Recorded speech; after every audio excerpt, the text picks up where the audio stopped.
Est-ce que tu connais Cœur de pirate?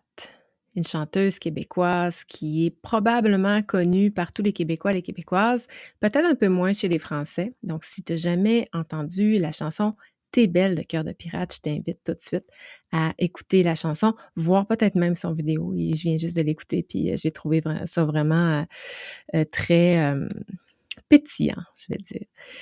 Mais il y a des paroles qu'elle dit, Cœur de pirate, dans sa chanson qui m'ont interpellée et je dirais même que c'est ce qui a inspiré le sujet du jour, parce que j'écoutais la chanson hier soir, puis, ça me fait réfléchir à le sujet dont je vais aborder aujourd'hui et parmi ces paroles, elle dit: «C'est toujours un non-dit que pour être aimée, faut être soumise. Tu conne si tu restes en silence. T'es folle si tu prends la parole et c'est sur mes termes que je veux sourire.» C'est 4 phrases tirées de la chanson. Il y a plus de paroles que ça, mais je trouve que ces 4 phrases-là sont vraiment hyper puissantes. Donc voilà ce qui introduit mon sujet du jour parce qu'aujourd'hui, je veux qu'on apprenne à se respecter. Il y a une expression qui dit: «Si tu veux te faire respecter, apprends ou éduque les autres à comment te traiter», en fait. Bref, tout part de soi, même si on pense que c'est les autres qui nous manquent de respect. Moi, c'est ce que je crois. Donc aujourd'hui, je te partage 4 erreurs qu'on commet qui jouent sur le respect d'autrui envers soi. Pour être aimée, il faut être soumise. J'ai vraiment l'impression que c'est un paradigme que plusieurs personnes entre nous portent. C'est comme si j'ai l'impression que de la façon que nos parents nous ont éduqués quand on était jeunes, les valeurs qu'on nous a enseignées sont beaucoup portées sur autrui. C'est-à-dire, il faut que tu sois gentil, il faut que tu sois serviable, il faut que tu sois attentionné, il faut pas couper la parole, il faut respecter les autres, et cetera, et cetera. Mais dans quelle mesure on éduque nos enfants à prendre exactement ces mêmes comportements-là, mais à les tourner vers eux? C'est-à-dire, il faut que tu sois gentil avec toi-même. Il faut que tu sois serviable et attentionné à ton égard. Il faut que tu prennes la place, mais quand il faut que tu te respectes. J'ai l'impression qu'il y a comme une espèce de déséquilibre dans nos apprentissages parce que la société veut que nos enfants soient gentils, soient bons, soient aimables, soient les meilleurs et c'est comme si ça passait par le fait qu'ils doivent être portés sur l'autre et j'ai le feeling que les paradigmes s'accentuent d'année en année et que pour certaines personnes, ça peut même aller jusqu'à ne pas se faire respecter. Et je disais tout à l'heure, tout part de soi. Le respect, ça part de soi. Puis là, ben, je suis probablement pas la première qui dit que pour faire confiance, il faut se faire confiance. Pour aimer, il faut s'aimer, etc., etc. Donc, aujourd'hui, j'ai envie de te partager 4 erreurs que probablement toi et moi avons déjà commises dans nos vies et soit on a appris de ça, soit on a circonscrit ce type d'erreur-là, ce type de comportement-là, qui fait que peut-être qu'on se sent un peu moins respecté quand on est avec autrui. Et là, c'est la période des vacances. C'est l'été, on sort un peu de nos repères habituels parce qu'on va rencontrer toutes sortes de nouvelles personnes. On a l'habitude d'être avec les collègues, là, les relations sont conditionnées, hein, on connaît les gens, on s'est développé des techniques, et là, on va aller dans les familles, on va avoir des parties avec des nouvelles personnes, des nouveaux amis. On va rencontrer des nouvelles personnes avec qui nos réflexes relationnels ne sont pas conditionnés. Donc je pense que ces 4 erreurs-là, si on travaille dessus pour tenter de les éviter, je pense qu'on peut passer un été merveilleux en relation avec tout plein de nouvelles personnes. Donc, ma première erreur que, je te conseillerais d'éviter, c'est d'accepter qu'on fasse des commentaires désobligeants à ton égard. Si ça arrive, c'est non, tout simplement. Donc mais pour se faire respecter, évidemment, il faut respecter les autres. Quand je disais: «Ça part de soi», est-ce que tu es une personne qui respecte tout le monde, sans jugement, sans parler dans le dos de personne? Est-ce que tu as tendance à avoir des jugements hâtifs? Puis ça m'arrive, puis ça m'est arrivé encore tout récemment. Je veux pas nécessairement parler de la situation parce que je veux pas, être, irrespectueuse envers certaines personnes, mais il y a des gens que je côtoie dans mon entourage,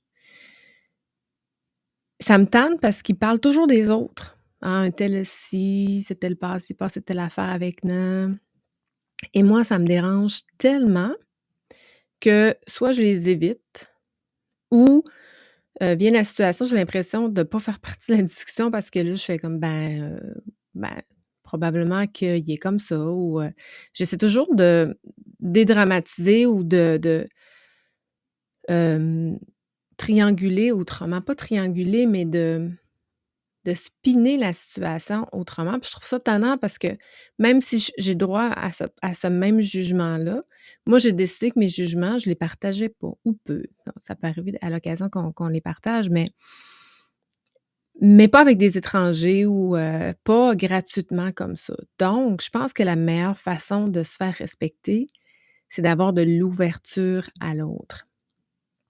Il faut aussi cultiver sa confiance. C'est pas toujours tangible ici, mais ça se sent, les gens qui sont en confiance. Si tu bâtis des relations qui sont honnêtes, qui sont respectueuses, si tu respectes la confidentialité de ce qui t'est dit, si tu ne reprends pas les propos des gens, si tu ne manipules pas l'information, ben les autres vont te faire confiance, donc la relation va être beaucoup plus harmonieuse, évidemment. Si quelqu'un te fait un propos désobligeant, ça se dit. Ça se dit: «Écoute, j'ai pas vraiment aimé ce que tu as dit à mon égard. Ça m'a blessé. Moi, j'aime avoir des relations de confiance avec les gens. J'aime avoir des relations respectueuses avec les gens. C'est le genre de commentaires que je souhaite ne pas avoir. Est-ce que tu peux faire attention? Ou est-ce que tu peux t'excuser?» et cetera, et cetera. On peut faire un retour avec la personne par la suite, mais on peut faire live aussi. Puis je pense que l'humour peut nous aider à sortir de toutes sortes de situations. Mais encore faut-il avoir le mindset et la posture pour être prêt avec certaines personnes qui ne se gênent pas. On a parlé de filtres dans les communications il y a 2 semaines, qui ne se gênent pas de dire toute vérité qu'elles croient bonne à dire. Mais ça peut se retourner puis dire: «Ben, tant pis. Ah ben, coudonc». Je pense que ça aide à dédramatiser la situation. Une autre erreur pour ne pas se faire respecter, c'est d'accepter systématiquement l'opinion de l'autre. Moi, je dis toujours, c'est pas parce qu'une personne a l'air convaincue qu'elle a nécessairement raison. Et attention à ces gens qui parlent fort, qui prennent beaucoup de place et qui ont l'air de savoir de quoi ils parlent. Pas toujours ils n'ont pas toujours raison, en fait.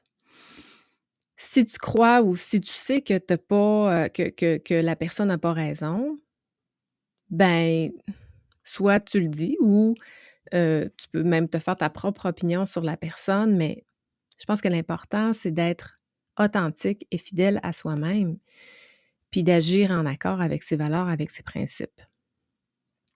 Si l'autre, n'a pas, une opinion juste, ben, n'aie pas peur de lui dire, tout simplement. Donc, c'est important d'être assertif, d'exprimer ses opinions, ses besoins, mais d'une manière claire, puis d'une manière qui est respectueuse. «Ah, moi, j'ai besoin de ça. Moi, je pense ça». C'est correct de s'affirmer. On a le droit de s'affirmer dans la vie et la communication assertive permet de faire valoir ses droits tout en respectant les autres. Et ça contribue à un respect mutuel. Tout ça, c'est intangible, mais dans le feu de l'action, quand on porte ça, notre posture change, notre ton change, on s'ancre, etc., etc. Une troisième erreur à éviter serait d'accepter de se faire couper la parole. Et là, je l'explique celui-là parce que, bon, moi, je suis en train d'éduquer mon enfant à ne pas couper la parole. Mais aussi, je suis en train d'éduquer mon enfant à prendre sa place. Donc, il faut qu'il trouve l'équilibre entre couper la parole, mais au bon endroit. Prendre sa place sans couper la parole. Alors, tout part par soi. Pourquoi tu te fais couper la parole? Est-ce que c'est parce que tu as pris la parole alors qu'une personne n'avait pas terminé de parler? Est-ce que c'est parce que tu as pris la parole parce que tu n'écoutais pas l'autre personne? Tu sais, il y a des gens qui vont dire: «Ouais, mais c'est parce que j'ai une idée, il faut que je la partage». Là, ben prends-toi des notes. Prends-toi des notes dans ta tête, sur le bout des doigts. «Ah, j'ai 3 choses à dire. Heu, telle affaire, telle affaire, telle affaire». Trouve-toi des trucs et à l'inverse, si on te coupe la parole, ben tu peux si, par exemple, si c'est à ton tour de parler, ça arrive des fois que c'est à notre tour de parler, tout le monde nous donne la parole, puis là, il y en a un, bang! Un ou une, bang! Qui nous coupe la parole avec quelque chose, il parle plus fort que nous, et cetera, et cetera. Mais ça se dit: «Excuse-moi, je vais terminer mon idée. Excuse-moi, tu m'as coupé la parole. Est-ce que je peux continuer?» Et des fois, les gens sont pas toujours mal intentionnés. Les gens mal intentionnés sont très rares.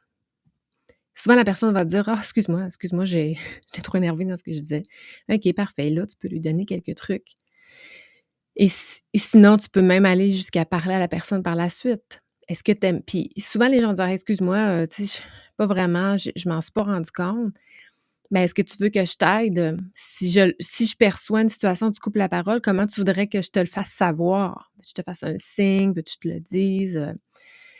Les gens, souvenons-nous que nos parents nous ont éduqués à être gentils, à être, hem, serviables, et cetera. Donc c'est pour la plupart des gens, c'est des valeurs quand même qu'ils ont de respect envers autrui.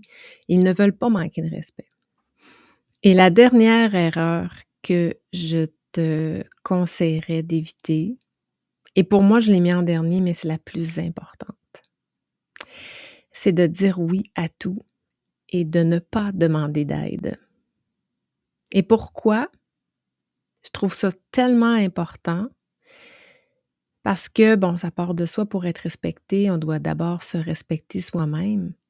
C'est important de fixer des limites claires et de prendre soin de nos besoins émotionnels autant que de nos besoins émotifs. C'est important de ne pas tolérer des comportements qui sont irrespectueux et des demandes qui vont dépasser notre capacité. Donc dire oui, ça veut pas dire ne pas dire oui, ça veut pas dire qu'on peut jamais dire oui puis qu'on peut pas être serviable, au contraire. Mais dire oui à tout et s'oublier, c'est pas se respecter. Et pour moi, la capacité à dire non et à demander de l'aide, pour moi, c'est une grande qualité de collaboration et de travail d'équipe. Que je sois en équipe avec ma famille, avec mes amis, avec mes collègues, et cetera. Si ma limite est atteinte et que je ne le dis pas, je peux pas dire que les autres travaillent pas en équipe, mais je peux dire que moi, je travaille pas en équipe. Parce qu'au même titre que je dois m'impliquer, les autres aussi doivent s'impliquer à mon égard. Mais si je ne manifeste pas mes inconforts ou si je ne manifeste pas le fait que j'en ai trop pris ou et cetera, les autres peuvent pas m'aider. Pour moi, quelqu'un qui dit oui puis qui demande pas mon aide, tu sais, en fait, une équipe, c'est du donnant-donnant. C'est de la confiance. c'est de reprendre là où l'autre a des limites. C'est un partage équitable des tâches, des responsabilités. Tu sais, on dit: «On gagne en équipe, on perd en équipe». On peut pas être juste un perdant. Bon, on peut pas non plus être juste un gagnant dans l'équipe. Donc c'est important de mettre ses limites et de se faire respecter. Et quand on n'est pas capable de faire quelque chose, on demande de l'aide. Ma main, j'en ai parlé, la semaine dernière. Moi, ça fait 4 semaines, 5 semaines que je demande de l'aide pour vider la vaisselle, pour me faire une queue de cheval, pour, déboucher un pot, pour, plein de choses, plein de choses. Je demande de l'aide parce qu'en ce moment, j'ai une limitation fonctionnelle. Et pour moi, c'est de travailler en équipe, puis je m'attends pas à ce que l'autre dise non, je m'attends à ce que l'autre dise oui. Il y a quelqu'un qui me dit un jour, une bonne amie, pour Sophie, pour ne pas la nommer, Sophie Mégard, que j'ai rencontrée en République dominicaine à l'automne dernier. Elle me dit: «Quand on vient sur terre, quand on naît, on dérange». Et cette parole-là a complètement changé ma façon de voir les choses parce qu'on a peur de déranger. Mais à tous les jours, l'autre me dérange dans ses demandes, dans un courriel, du fait qu'il passe dans la même allée que moi à l'épicerie puis qu'il se met en avant de moi, du fait que, heu, il prend trop de temps quand il pose une question à la conseillère. Il me dérange, mais j'ai pas le choix, je vis en société. Je dois accepter la présence de l'autre et comme on accepte la présence de l'autre, il faut aussi accepter que notre présence dérange l'autre. Vivre, c'est déranger. Vivre, c'est laisser son empreinte sur le sol. Je vais marcher en forêt, je dérange la forêt. Par contre, la forêt, elle m'accueille, même si je la dérange, dans la mesure où je la respecte. Je prends ma voiture, je dérange les autres automobilistes. En ce moment, tu as reçu un courriel de ma part, je t'ai dérangé. Tu as le choix de l'ouvrir ou pas. Quand je suis à un arrêt en voiture, puis que j'arrive en même temps qu'une autre personne, j'ai le choix ou pas de la laisser passer. Et si l'autre décide de me laisser passer, c'est son choix à elle et non le mien. J'avais peur dans le bois de déranger avec mon chien, jusqu'à ce que j'entende cette parole-là.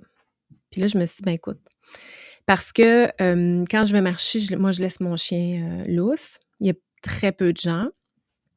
Elle a un bon rappel. Mon jugement me dit: «C'est correct». Mais ça arrive des fois que je rencontre des vélos. Pas souvent, mais ça arrive. Surtout l'été, là, en cette période-ci, j'en rencontre peut-être un par marche.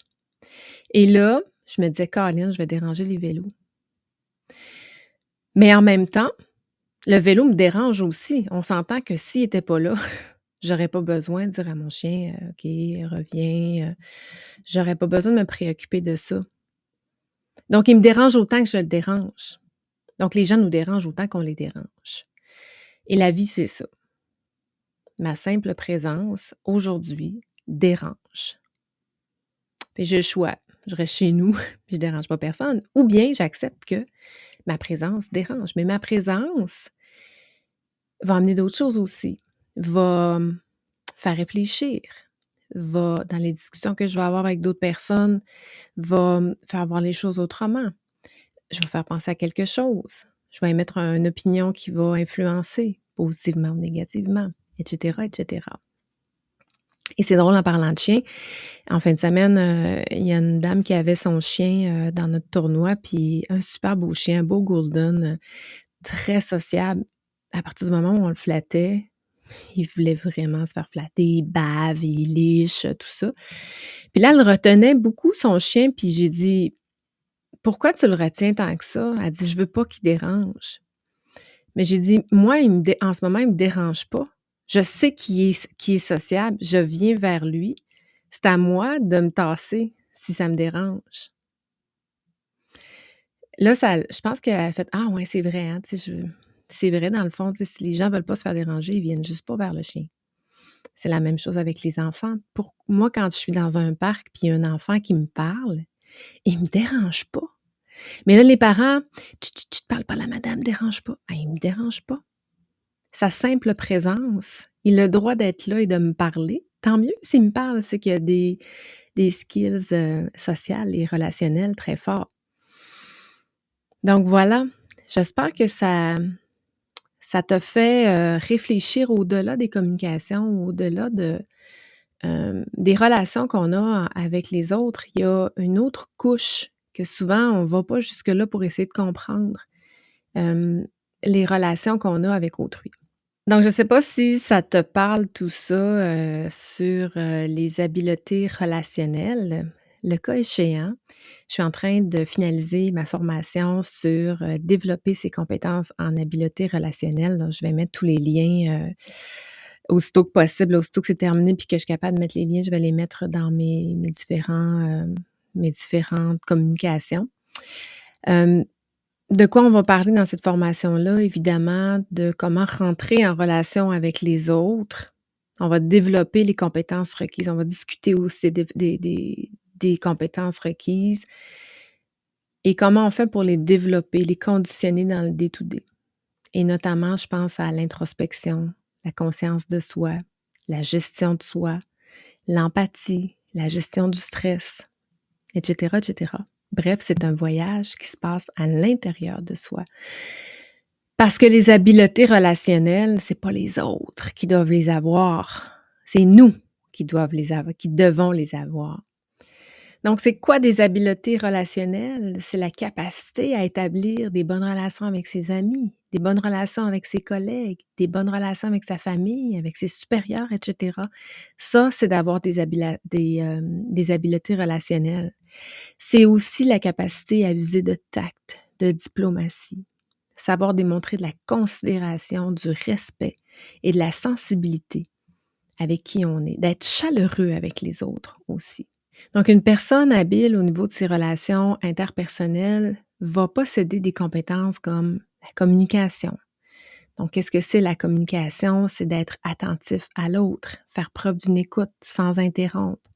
C'est la capacité à clarifier les ambiguïtés, à reformuler les opinions. C'est de parler et d'écouter, hein. Ça, c'est, notion 101, communication.